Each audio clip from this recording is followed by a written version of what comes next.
অত্যন্ত দুর্ভাগ্যজনক বঙ্গীয় হিন্দু জাগরণের ডাকে সেদিনের যে আন্দোলন, সেই আন্দোলনের অগ্রণী ভূমিকায় আমি নিজেও ছিলাম। অত্যন্ত দুর্ভাগ্যজনক সাধু সন্তদের রেয়াত করছে না।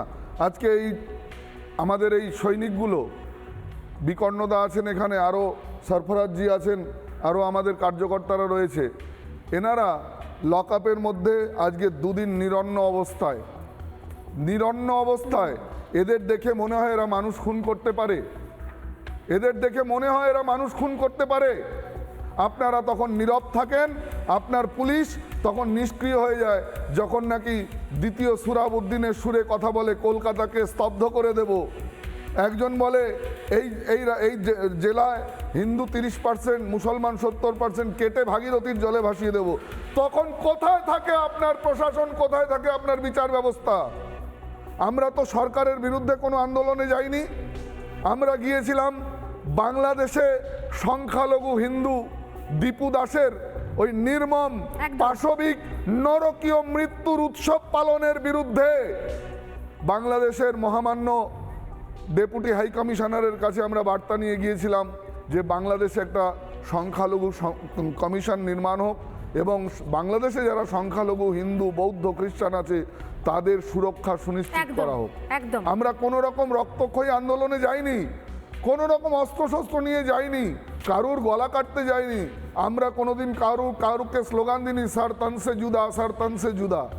আমরা সর্বে ভবন্তু সুখিনার মন্ত্র উচ্চারণ করেছি চিরকাল। আমরা চিরকাল মন্নাথ শ্রী জগন্নাথ বলেছি।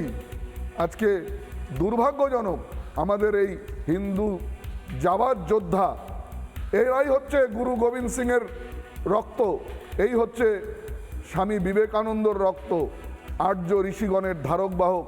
এখানে সরফরাজ ভাই বসে আছেন। আমি তো মনে করি এনারাও নিজের দেশকে সর্বোপরি মনে করেছেন, তাই আজকে এখানে বসে আছেন। নানা ধরনের কন্টেন্ট দেখার জন্য লাইক করুন, শেয়ার করুন আমাদের ফেসবুক পেজ, সাবস্ক্রাইব করুন আমাদের ইউটিউব চ্যানেল।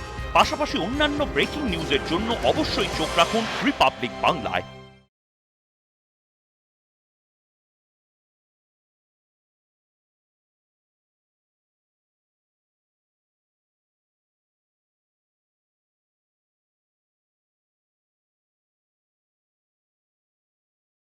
নানা ধরনের কন্টেন্ট দেখার জন্য লাইক করুন, শেয়ার করুন আমাদের ফেসবুক পেজ, সাবস্ক্রাইব করুন আমাদের ইউটিউব চ্যানেল।